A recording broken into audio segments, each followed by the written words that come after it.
नमस्कार दोस्तों, स्वागत करता हूं आपका साइंस जर्नी में। आजकल आप जो कुछ भी सुनने को मिलता है, चाहे वो धर्म से रिलेटेड हो या आतंकवाद से रिलेटेड हो या आतंकवादियों से रिलेटेड, इन सब का कहीं न कहीं जुड़ाव धार्मिक ग्रंथों से है। आज हम इसी के बारे में बात करेंगे। ये जो भी बातें हमें सुनने को मिलती हैं, ये कैसे धर्मों से रिलेटेड हैं। मसलन आप आतंकवाद को देखें, जो भी आतंकवादी पाए जाते हैं वो कुरान की आयतों को गाते हुए या बोलते हुए पाए जाते हैं और उनका ये कहना होता है कि वो बिल्कुल सही कर रहे हैं। वैसे ही दंगे फसाद और जो दूसरे भी धर्मों के लोग हैं वो भी कहीं न कहीं अपने धर्म के अनुसार अपने को जस्टिफाई करने की कोशिश करते हैं, जबकि वो भी हिंसा के लिए कहीं न कहीं उत्तरदायी होते हैं। जैसे कि भारत में आजकल मॉब लाइंचिंग की घटनाएं देखने को मिली। लोग किसी इंसान को पीट पीट कर सुनियोजित ढंग से सिर्फ इसलिए मार देते हैं कि उनकी धर्म की भावनाएं इससे आहत हो रही थी। आइए देखते हैं धर्म की भावनाएं कहां से पैदा होती हैं और इसमें वैज्ञानिक रूप से कितनी सच्चाई है। सत्यार्थ प्रकाश चैप्टर 11 में स्वामी दयानंद सरस्वती हिस्ट्री को समझाते हुए ये बताते हैं कि जब सृष्टि का निर्माण हुआ तो सबसे पहले आर्य भारत में ही आके बसे और फिर उसके बाद वो महाभारत काल और उसके बाद वो ऐतिहासिक ढंग से इसे डिफाइन करने की कोशिश करते हैं। आइए सत्यार्थ प्रकाश की बुक को देखते हुए हम ये जांच करेंगे कि इसमें कितनी सच्चाई है। सत्यार्थ प्रकाश, जो कि स्वामी दयानंद सरस्वती के द्वारा लिखा गया था 1875 में, उसके 11वें चैप्टर में वो लिखते हैं, यह सिद्ध बात है कि 5 सहस्त्र वर्षों के पूर्व वेद मत से भिन्न दूसरा कोई भी मत न था। यानी कि उनका ये मानना था कि वेद से पहले कोई भी दूसरा मत नहीं था, आज से 5000 साल पहले। चलिए इसकी भी वैज्ञानिक हम जांच करेंगे, पहले आगे और भी पढ़ते हैं। इसके बाद ये कहते हैं कि वेदों की अप्रवृत्ति होने के कारण महाभारत युद्ध हुआ। इसकी अप्रवृत्ति से अविद्यांकार के भूगोल में विस्तृत होने से मनुष्यों की बुद्धि भ्रमयुक्त होकर जिसके मन में जैसा आया वैसा मत चलाया। इस चैप्टर को मैंने बहुत ही ध्यान से पढ़ा है और इसमें स्वामी जी जो बताते हैं उसमें बहुत सारी बातें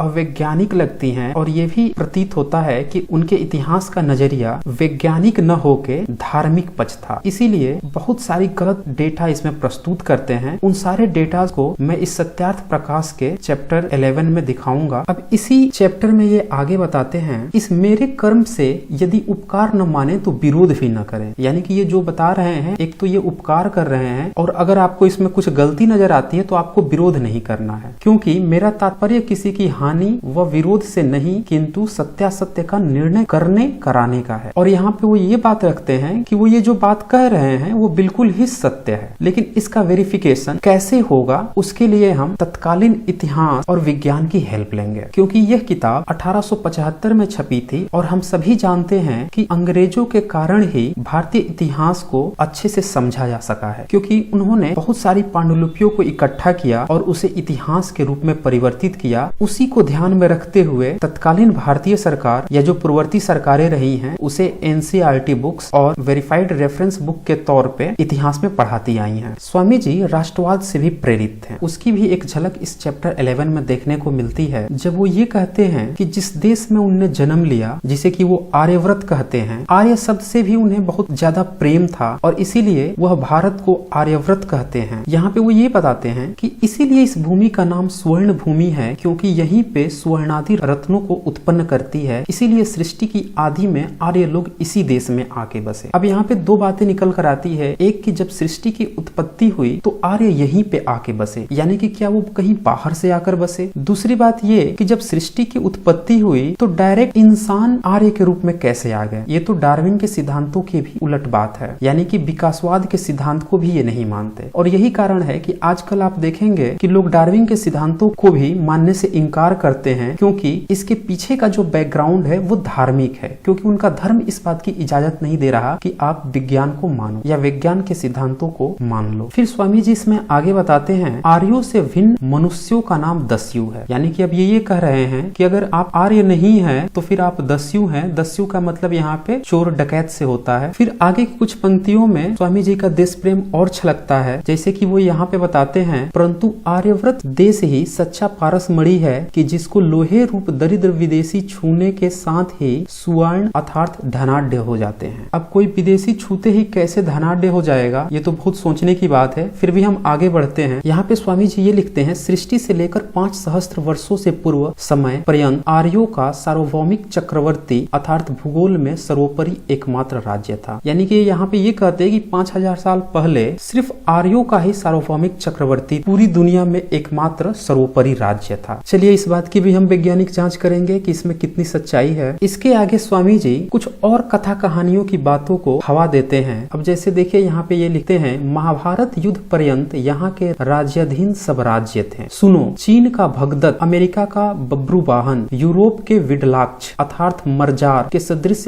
आंख वाले, यमन जिसको यूनान कह आए, और ईरान का शल्य आदि सब राजा राजसूय यज्ञ और महाभारत युद्ध में आज्ञानुसार आए थे। जब रघुगण राजा थे तब रावण भी यहाँ के अधीन था। जब रामचंद्र के समय में विरुद्ध हो गया तो उसको रामचंद्र ने दंड देकर राज्य से नष्ट कर उसके भाई विभीषण को राज्य दिया। यानी कि यहाँ पे स्वामी जी जो इतिहास की बातें करते हैं वो बिल्कुल भी वैज्ञानिक तौर पे नहीं है, बल्कि ये जो इपिक्स हैं, कथा कहानियां हैं, उसको ये एज ए रेफरेंस के तौर पे इस्तेमाल करते हैं। उनमें भी कहीं नहीं लिखा हुआ है कि अमेरिका का बब्रुवाहन था, यूरोप से विडलाक्ष था, लेकिन ये यहाँ पे लिखते हैं। अब हम सबसे पहले ये जांच करेंगे कि महाभारत का युद्ध कितने साल पहले हुआ था। क्या 5000 साल पहले हमारे यहाँ कोई राजा होते थे या नहीं होते थे? जांच करने का सबसे अच्छा पैरामीटर है विज्ञान और इतिहास, क्योंकि इतिहास भी विज्ञान सम्मत होता है और इतिहास लिखने के लिए विज्ञान की हेल्प ली जाती है। यह एनसीईआरटी बुक क्लास 6 का इतिहास है। चैप्टर 1 में यह लिखा है, some of the areas where women and men first began to grow crop such as wheat and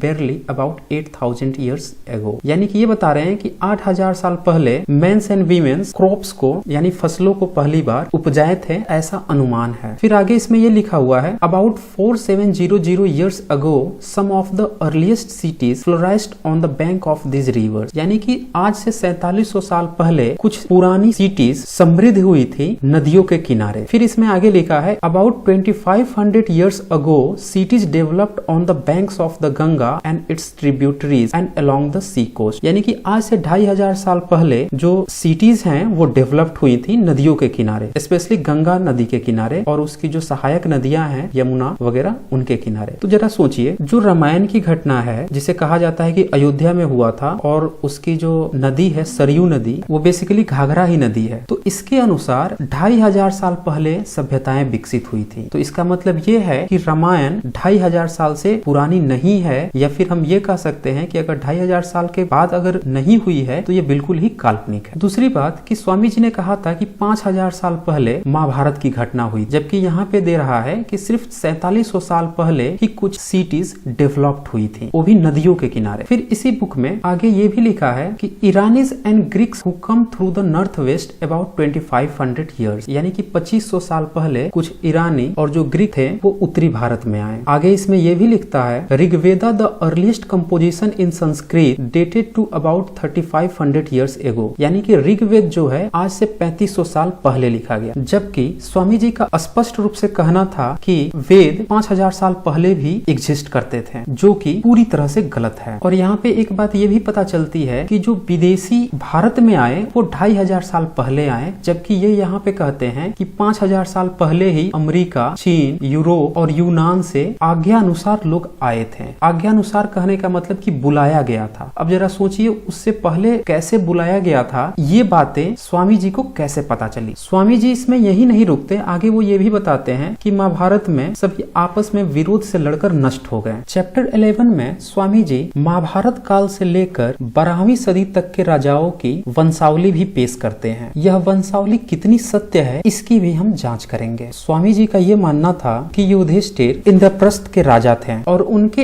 124 पीढ़ी आर्य थे। अब ये तो देखने में ही बिल्कुल गलत सा लग रहा है, फिर भी मैं आपको इनका डेटा भी दिखाऊंगा और फिर हम वेरीफाई करेंगे। सबसे पहले ये बताते हैं कि जो आर्य राजा थे वो 124 शक हैं, यानी कि 4157 वर्ष। इसका मतलब हुआ 9 मास और 14 दिन। और युधिष्ठिरादि वंश अनुमान पीढ़ी 30 वर्ष, यानी कि जो युधिष्ठिर का समय था वो 30 वर्ष का था। इसके लिए ये पूरी लिस्ट भी प्रोवाइड करते हैं। पहला राजा यहाँ पे युधिष्ठिर है जो कि 36 ईयर्स है, फिर राजा परीक्षित है जो कि 60 ईयर्स है, फिर जन्मेजय है जो कि 84 साल राज्य करता है। यहाँ पे मास और दिन भी दिया हुआ है। और फिर 30 राजाओं के बाद ये बताते हैं कि विश्रवा नाम का एक राजा क्षेमक राजा को मारकर राज्य को हथिया लेता है और फिर वो उसके बाद शासन करने लगता है। और उसके बाद से फिर से एक वंशावली पेश कर देते हैं जिसमें 14 राजा हैं। इस वंशावली के बाद वो ये बताते हैं कि जो इसका आखिरी राजा है उसे वीरमहा प्रधान ने मारकर मारकर राजे को हथिया लिया और फिर उसकी वो वंशावली पेश कर देते हैं। फिर इसके 16 राजाओं के बाद धनधर नामक राजा आदित्य केसु को मारकर फिर से राज्य को हथिया लेता है और इसकी 9 पीढ़ियां आगे राज्य करती है। फिर इसी तरह से ये वंशावली पेश करते जाते हैं जिसमें रानी पद्मावती का भी नाम आता है। फिर रानी पद्मावती मर जाती है, उनका कोई पुत्र नहीं था, इसीलिए सब मुत्सदियों ने सलाह करके हरिप्रेम बैरागी को गद्दी पर बैठा दिया और फिर उसकी 4 पीढ़ी राज्य करती है। तो इस तरह से ये जो भी लिस्ट देते हैं, इस लिस्ट में कहीं भी सम्राट अशोक का नाम नहीं आता, न ही चंद्रगुप्त का नाम आता है, न ही महात्मा बुद्ध का नाम आता है और न ही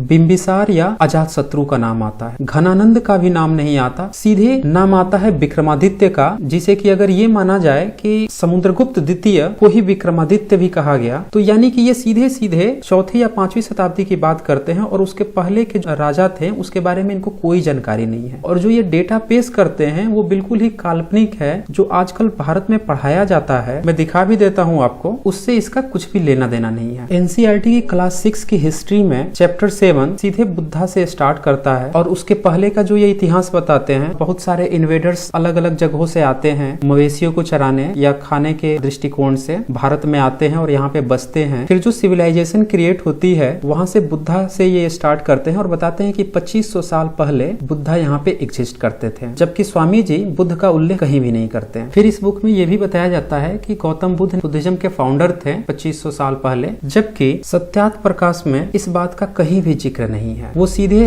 अंतिम राजा पृथ्वीराज चौहान तक लेकर आते हैं और ये बताते हैं कि पृथ्वीराज चौहान वैराट के राजा सुनकर जीवन सिंह के ऊपर चढ़ाई करके आए और लड़ाई में जीवन सिंह को मारकर इंद्रप्रस्थ पर राज किया। तो देखा जाए तो स्वामी जी जो भी बातें करते हैं वो आज के इतिहास के अनुसार बिल्कुल भी सही नहीं है और उसमें कल्पना का काफी ज्यादा ओतप्रोत है। ऐसा सिर्फ इसलिए है क्योंकि वो वेदों को ही अंतिम सत्य मान बैठे थे। सत्यार्थ प्रकाश में स्वामी जी की वंशावली तो गलत होती ही है, साथ में वो कुछ अच्छी बातें भी करते हैं, जैसे कि वो मूर्ति पूजा का पूरी तरह से खंडन करते हैं, लेकिन हर बार की तरह वो वेद को और ईश्वर पे फिर से चपक जाते हैं। उनका यह ईश्वर और वेद का प्रेम फिर से एक पक्षपात का नजरिया पेश कर देता है। अगर स्वामी जी की बातों की सत्यता वैज्ञानिक तौर पे जांची जाए तो यह पाया जाता है कि जो सिंधु सभ्यता घाटी थी, जो आज से 4000 साल पहले एग्जिस्ट करती थी, उसका भी वो जिक्र नहीं करते और वो सभ्यता पूरी तरह से नष्ट हो जाती है। तो फिर उससे पहले की सभ्यता जो कि इनकी महाभारत सभ्यता बता रहे हैं, वो बातें कैसे इनके पास पहुंचती है। हालांकि चैप्टर 11 में वो जो भी धार्मिक प्रैक्टिसेस हैं किसी भी धर्म की, उसकी पूरी तरह से बखिया उधेड़ देते हैं। स्वामी जी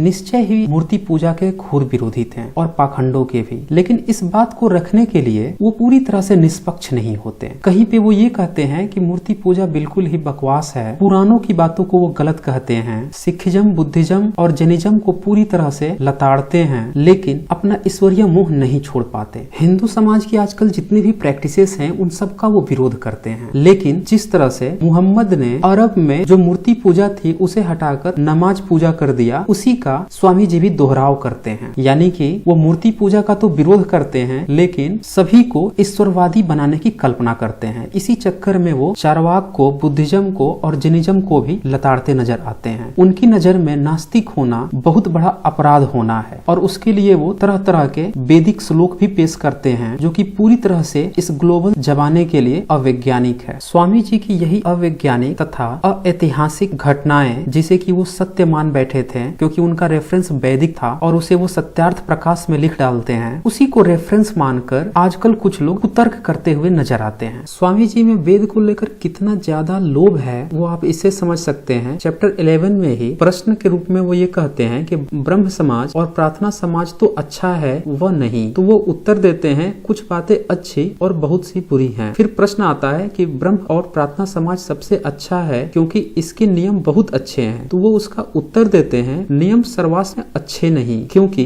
वेद विद्याहीन लोगों की कल्पना सर्वथा सत्य क्यों कर हो सकती है। मतलब वो ये कहते हैं कि वैसे समाज जो वेद की विद्या नहीं लेते हैं वो अच्छे कैसे हो सकते हैं। तो यहाँ पे ये पता चलता है कि जो स्वामी जी थे वो वेद को अंतिम सत्य मान चुके थे और उसके अलावा उन्हें कुछ समझ में ही नहीं आ रहा था। न तो वो वैज्ञानिक पहलुओं को देख पा रहे थे क्योंकि उस समय विज्ञान भी उतना विकसित नहीं था, फिर भी तार्किक रूप से वो देख सकते थे। इसीलिए सिर्फ वेद को सही ठहराने के चक्कर में वो ब्रह्म समाज हो, प्रार्थना समाज हो, गोसाई समाज हो या कबीर पंथ हो या फिर नास्तिक हो, जैन हो, बौद्ध हो, सिख हो, उनके मतों को खंडित करते हुए जाते हैं। यहाँ तक कि वो शैव, शाक्त और वैष्णव इनको भी नहीं छोड़ते, इन्हें भी बुरी तरह से इनके सारे धार्मिक प्रैक्टिस की बखिया उधेड़ देते हैं, जो कि अच्छी बात है। लेकिन जब आप दूसरों की बुराइयों को उजागर कर रहे हो तो फिर आपको निष्पक्ष रवैया अपनाना होता है, और आप कितने निष्पक्ष हैं इसकी जांच सिर्फ और सिर्फ इतिहास और विज्ञान से होता है। अब चूंकि स्वामी जी इतिहास हो चुके हैं और 1875 की बुक आज 2019 में पढ़ी जा रही है, तो हम देख रहे हैं कि स्वामी जी जो भी बातें लिखे हैं या उनकी जो भी जानकारी थी वो निष्पक्ष नहीं थी, बल्कि वो अपने ईश्वरवादी प्रेम में बहुत ज्यादा बुरी तरह से पीड़ित थे। यह वीडियो सभी तर्कशील साथियों को समर्पित है। अगर आपको मेरे वीडियोस पसंद आ रहे हैं तो इसे ज्यादा से ज्यादा शेयर करें ताकि सभी लोग जागरूक हो सके, क्योंकि इन पुरानी किताबों को पढ़ने में, समझने में और उनका वेरिफिकेशन करने में काफी समय लगता है।